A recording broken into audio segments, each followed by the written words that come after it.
Hey guys, welcome back to the channel. We're going to make a caramel sauce today. Really easy to do, super simple to do yourself. You're going to start with 1 cup of granulated sugar, 1/4 cup of water, and we're going to put this on medium-high heat.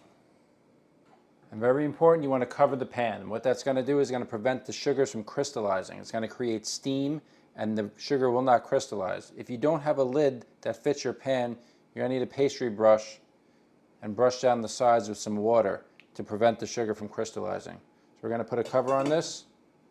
We'll let this cook for about 10 minutes and we're looking for a nice amber color. If we let the color go too much, it's obviously going to be burnt, and if we don't let it color enough, we're not going to have that nice caramel flavor. So I'll show you what we're looking for in a few minutes.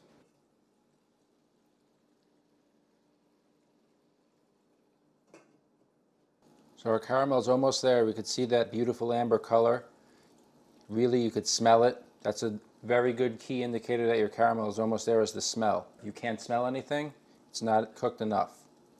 When you start to get that nice, beautiful amber caramel smell, you're very close. And this is there, so we're going to kill the heat here. I'm going to take my 1/2 cup of cream, which I heated, because when you add a cold product to something this hot, you're going to have a very intense reaction. So when the cream is heated, it still bubbles, but it's not going to bubble over your pan. Be very careful when doing this. This is extremely hot. Whisk that together. The first time I made this, I very stupidly tasted it with my finger, and that was a very, very painful lesson learned. Do not touch this until it is completely cooled. We'll let that sit for a few minutes and then we'll finish it off. Alright, we let our caramel relax for a couple of minutes, and then we'll finish it with 2 tablespoons of butter, which I also have at room temperature.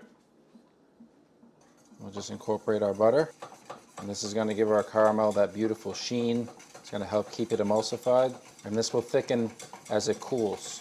We'll let this completely cool to room temperature, and then we'll transfer it to a container or a squeeze bottle, I like to do. And that's it. Super simple caramel sauce made right at home. Thanks for watching, and we'll see you next time.